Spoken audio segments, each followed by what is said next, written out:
Assalamualaikum warahmatullahi wabarakatuh. Kami dari kelompok 4 di sini akan mempresentasikan mengenai beberapa jurnal yang sudah kita rangkum dengan tema pengaruh setting parameter terhadap hasil produk pada plastic injection. Di sini untuk anggota kelompoknya ada Miftahul Fikri, kemudian ada Reski Febrikasari, ada Susilo Yudhoyono, dan Sofyan Effendi. Untuk latar belakangnya sendiri itu, untuk sekarang ini kan penggunaan produk plastik itu semakin meningkat di beberapa bidang. Makanya diperlukan tingkat fleksibilitas dan biaya produksi yang rendah. Kemudian untuk meningkatkan kualitas produk industri manufaktur dalam proses injection molding, perlu juga dilakukan pengembangan dalam segi material yang digunakan, guna menunjang kualitas dari material dan bahan baku, sehingga nantinya didapatkan kualitas produk yang sesuai dengan standar atau yang telah ditetapkan. Yang pertama untuk yang kita bahas itu ada jenis-jenis defect pada plastik injeksi. Yang pertama itu ada short-shoot. Short-shoot ini adalah cacat yang terjadi karena cetakan tidak terisi sempurna oleh material yang diinjeksikan. Kemudian ada cacat flashing, yaitu cacat yang terjadi karena terdapat material lebih yang ikut membeku di pinggir-pinggir produk. Kemudian ada cacat shrinkage, yaitu cacat yang terjadi karena penyusutan pada material setelah dimasukkan ke dalam mold. Di sini ada defect short di mana menguji 6 kali percobaan dengan posisi mold itu naik dan turun. Yang pertama itu posisi moldnya naik dengan zona 1 sampai 5, kecepatan injeksi mm per second 65, 55, 45, 40, 25, tekanan injeksi per bar 90, 80, 70, 60, 50.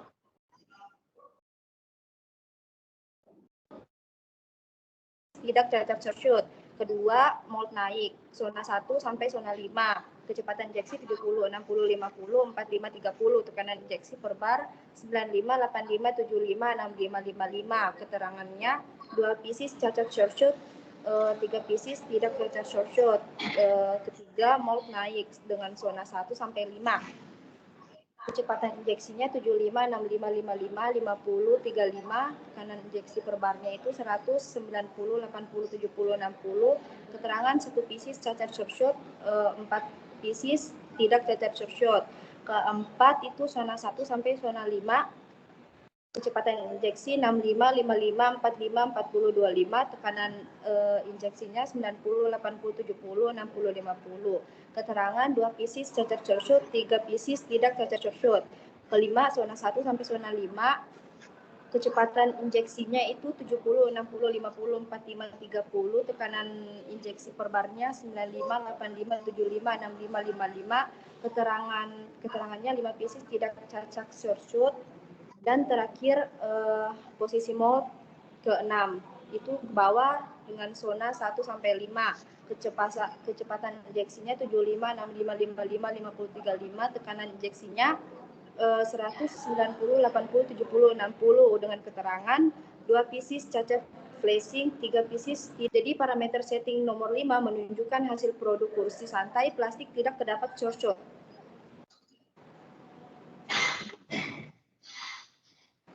Key point yang terdapat dari kursi tersebut, yang pertama kecepatan dan tekanan injeksi yang kurang tepat dapat menghasilkan produk yang memiliki cacat short.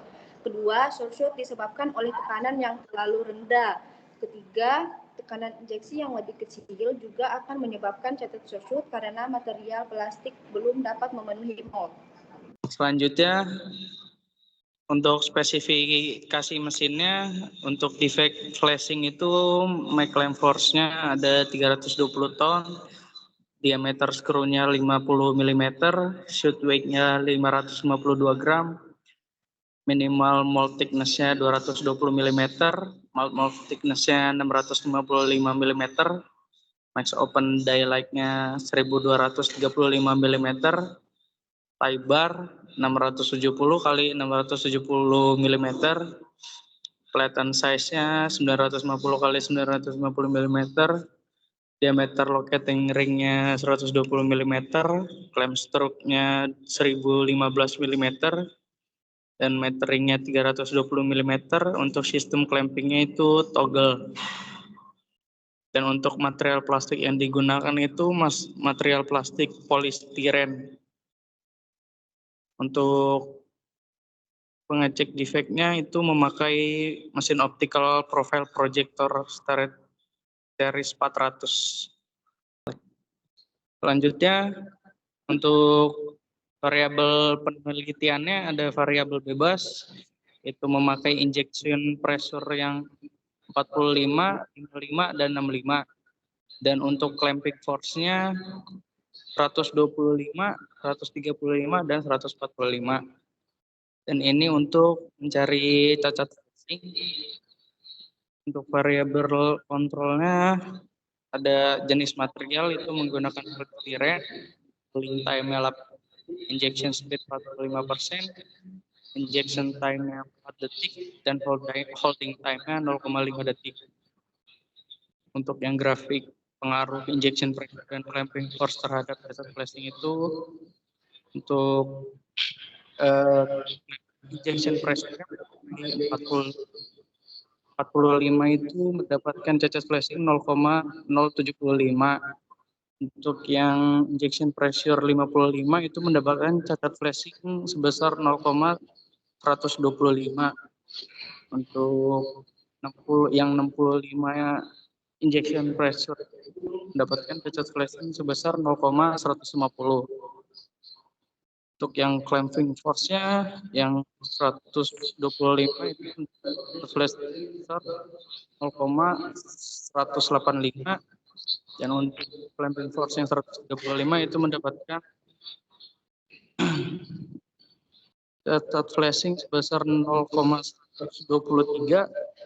Untuk yang clamping force 145 itu mendapatkan cacat flashing sebesar 0,60. Di sampingnya ada grafik interaksi injection pressure dan clamping force terhadap cacat flashing. Untuk clamping force yang biru itu injection press yang 45 dan clamping force 125 mendapatkan cacat flashing sebesar 0,11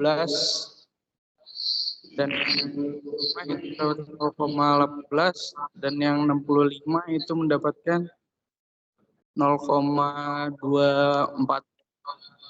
Selanjutnya untuk clamping force yang merah yaitu clamping force 135 itu saat injection press-nya 45 itu mendapatkan cacat flashing sebesar 0,10. Untuk yang injection press 55 itu mendapatkan 0,11 dan injection press yang 65 itu mendapatkan cacat flashing sebesar 0,12. Selanjutnya untuk clamping force yang hijau yaitu 125 memakai injection press yang 45 itu tidak ada cacat flash. Dan untuk yang 45 mendapatkan cacat flashing sebesar 0,07. Dan yang terakhir itu untuk injection press yang 65 itu mendapatkan flashing sebesar 0,10. Oke, ini untuk pengecekan defect flashing pada produknya ya. Jadi ini ada optical profile projector. Jadi nanti ini projectnya ditaruh di alatnya. Nanti dia akan mendeteksi apakah akan terjadi cacat flashing atau tidak.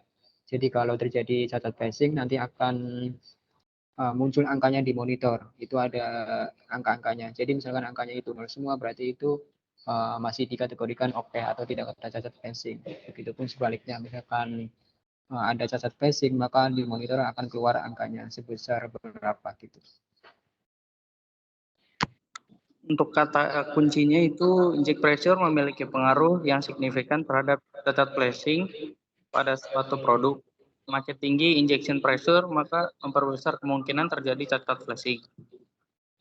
Variabel clamping force memiliki pengaruh yang signifikan terhadap cacat flashing. Pada ini semakin tinggi clamping force, maka memperkecil kemungkinan terjadi cacat flashing. Kombinasi yang optimal dari kedua parameter untuk produk overpot didapatkan pada kombinasi force 145 ton dengan nilai cacat flashing 0 mm atau tidak terdapat cacat. Kemudian untuk defect shrinkage, dalam upaya mengevaluasi pengaruh berbagai kondisi penyusutan shrinkage dalam proses injeksi molding, ada 4 faktor yang harus diperhatikan, yaitu yang pertama itu temperatur mold. Semakin tinggi temperatur mold, semakin lambat pendinginan plastik sehingga memungkinkan lebih banyak waktu untuk menyusut sebelum mengeras. Hal ini dapat mengaruhi penyusutan. Kemudian yang kedua yaitu temperatur lelehan atau melting temperatur. Semakin tinggi temperatur lelehan, semakin rendah viskositas plastik, sehingga memudahkan untuk mengalir ke dalam cetakan dan mengisi rongga yang kompleks. Hal ini dapat mengurangi penyusutan. Kemudian yang ketiga yaitu tingkat injeksi. Semakin tinggi tingkat injeksi, semakin tinggi tekanan yang digunakan sehingga memadatkan plastik dan mengurangi rongga udara. Hal ini dapat mengurangi penyusutan. Kemudian yang keempat yaitu hold press. Semakin tinggi tekanan pegangan, semakin sedikit plastik yang dapat menyusut. Hal ini dapat mengurangi penyusutan. Kemudian dampak dari defect shrinkage yang pertama itu penampilan. Cacat shrinkage dapat membuat produk cetakan terlihat tidak menarik dan tidak estetik. Kemudian yang kedua yaitu fungsi. Cacat shrinkage dapat memengaruhi dimensi dan toleransi produk, sehingga membuatnya tidak berfungsi dengan baik. Kemudian yang ketiga yaitu kekuatan. Cacat shrinkage dapat melemahkan produk dan membuatnya lebih rentan terhadap kerusakan. Key point. Yang pertama yaitu gunakan suhu cetakan yang lebih rendah untuk mempercepat pendinginan produk cetakan. Kemudian yang kedua itu gunakan tekanan injeksi yang lebih tinggi untuk memadatkan plastik dengan sempurna. Yang ketiga, pilihlah jenis plastik dengan tingkat penyusutan yang rendah, yaitu PP, ABS. Kemudian pengaruh parameter juga selain berdampak pada kualitas atau defect pada produk, itu juga akan berdampak pada hasil pengujian kekerasan pada produk itu sendiri. Pada salah satu jurnal kita menguji tentang uji kekerasan pada hasil produk yang telah dihasilkan. Yang pertama, itu untuk merek mesin yang dipakai itu merek Nissan, kemudian dimensinya itu 178 mm kali 112 mm kali 6 mm, dengan kapasitasnya itu 120 ton. Kemudian pakai cavity mold itu 1 unit. Jenis material yang dipakai buat hasil uji kekerasan ini komposit poliuretan sama karbon black dicampurkan. Kemudian untuk press injeksinya kita memakai 60 bar, 70 bar sama 80 bar. Untuk temperaturnya memakai 180 Celcius. Kemudian untuk kecepatan injeksinya kita memakai 400 mm per second. Kemudian ini alat-alat yang digunakan untuk pengujian kekerasan, ada mold itu sendiri. Kemudian ada durometer tester, alat yang digunakan untuk mengukur kekerasan pada produknya. Kemudian ada produk hasil variasi tekanan injeksi yang akan diuji. Ini ada beberapa hasil yang didapatkan dengan kekuatan yang berbeda-beda, ada yang 70 bar, ada yang 60 bar, dan ada yang 80 bar. Kemudian setelah dilakukan pengujian, keluarlah hasilnya untuk 60 bar itu ada 5 pengujian. Yang pengujian pertama yang untuk 60 bar itu didapatkan hasil 33, yang kedua itu 33, ketiga 33, yang keempat 32, dan yang kelima 33. Untuk rata-rata untuk kecepatan 60 bar itu didapatkan rata-rata 32,8. Kemudian untuk nilai kekerasan pada kekuatan press injection yang 70 bar itu rata-ratanya didapatkan 33,4. Untuk press injection dengan kekuatan 80 bar itu rata-rata dari 5 percobaan didapatkan hasilnya 31. Kemudian ini ada grafik nilai kekerasan setiap variasi terhadap tekanan injeksi. Jadi untuk yang 60 bar itu yang warna biru itu hasilnya bisa kelihatan. Yang pertama itu 33, yang kedua itu 33, yang ketiga 33, dan yang keempat itu 32 dan naik lagi 33. Begitu pun juga dengan yang 70 bar itu kondisinya itu fluktuatif, naik turun. Dan yang 80 bar untuk yang warna hijau juga yang percobaan pertama itu didapatkan hasilnya itu sekitar 32, kemudian 31, 30, 31 dan 31. Untuk key point sendiri dari pengujian kekerasan ini, yang pertama nilai rata-rata kekerasan yang paling tinggi yaitu pada tekanan injeksi sebesar 70 bar, di mana tadi nilai kekerasannya itu sampai 33,4 short. Kemudian untuk nilai rata-rata kekerasan yang paling rendah yaitu pada tekanan injeksi sebesar 80 bar, dengan nilai kekerasannya itu sekitar 31. Kemudian yang ketiga, key point-nya itu hasil nilai kekerasan dipengaruhi oleh variasi tekanan proses injeksi molding, di mana tekanan yang optimum untuk nilai kekerasan yang tinggi yaitu pada tekanan injeksi 20 bar dan nilai kekerasan yang paling rendah itu terjadi pada tekanan injeksi 80 bar. Selanjutnya kita akan membahas masalah pertanyaan yang masuk untuk kelompok kita. Yang pertama itu ada dari Arsya Kania Rahmika, yaitu apa hubungan antara inject pressure dan clamping force dalam mencegah defect flashing yang dapat terjadi pada produk. Jadi hubungannya itu pasti sangat kuat ya, karena injection pressure dan clamping force itu sangat penting dalam menentukan suatu hasil pada produk. Jadi jika semakin tinggi injection pressure, kemudian potensi cacatnya itu akan semakin besar.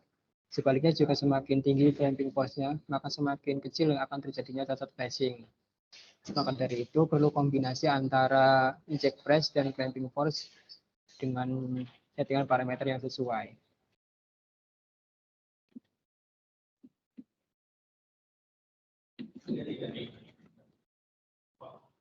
Kemudian ada dari Erlangga Satria Alfarozi, pertanyaannya yaitu apakah defect flashing dapat dilakukan pencegahan? Tentunya bisa, dengan beberapa hal yang harus diperhatikan, yaitu tentang mengatur pressure injeksinya yang rendah, kemudian mengatur speed injeksinya yang tidak terlalu tinggi, gitu. Kemudian mengatur suhu lelehannya juga jangan yang terlalu tinggi, kemudian mengatur clamping force. Clamping force-nya kita atur tinggi, kemudian memilih jenis material juga perlu diperhatikan dengan memilih material yang viskositasnya itu tinggi. Selanjutnya untuk pertanyaan dari Ersa Aditya, itu apa pengaruh penyesuaian parameter terhadap kualitas produk pada proses plastik injeksi? Jawabannya yaitu pengaturan parameter yang sesuai akan menghasilkan produk yang oke atau sesuai dengan spesifikasi yang dibutuhkan. Begitupun sebaliknya. Contoh, jika tekanan injeksi berlebihan dapat menyebabkan cacat seperti flashing, kecepatan injeksi yang tinggi dapat menyebabkan cacat flashing maupun burn-out. Suhu cetakan yang tinggi juga dapat menyebabkan produk jadi mudah crack.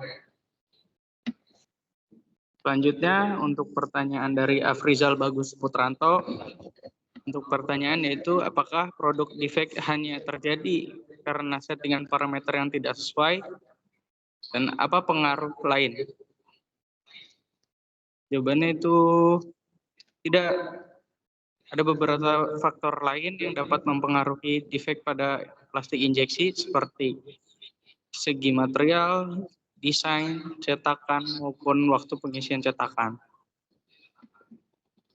Ya, jadi sedikit menambahkan, jadi untuk settingan parameter itu berdampaknya bukan hanya pada defect produk itu saja, tapi ada pengaruh-pengaruh lain yang akan mempengaruhi dari segi material juga. Misalkan pemilihan materialnya itu salah, juga akan berpengaruh pada hasil produknya itu sendiri.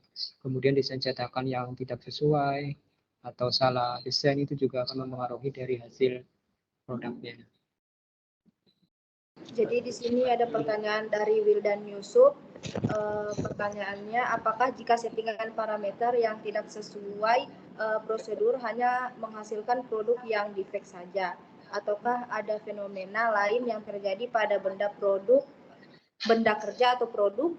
Jawabannya, jika settingan dilakukan tidak sesuai dengan prosedur, tentu akan mengalami beberapa kejadian, dari mulai hasil produk yang tidak sesuai dengan yang ditentukan, kerusakan mold, dan yang lebih parah bisa menyebabkan kerusakan pada mesin.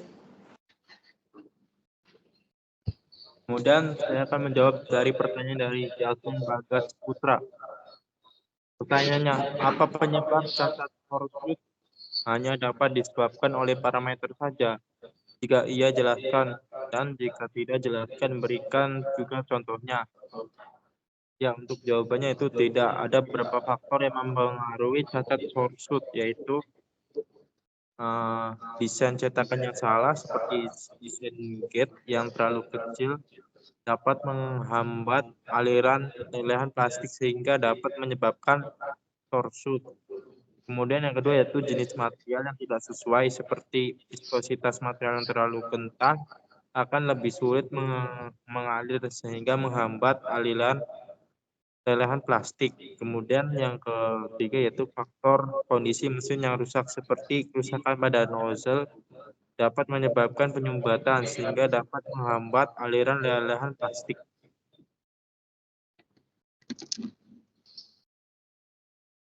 Ya, ini adalah beberapa sumber yang kita ambil dari beberapa jurnal untuk kita susun menjadi presentasi pada hari ini. Oke, mungkin itu saja presentasi dari kelompok 4. Kami mohon maaf apabila ada penyampaian materi yang tidak tepat atau tidak tersampaikan. Terima kasih. Wassalamualaikum warahmatullahi wabarakatuh.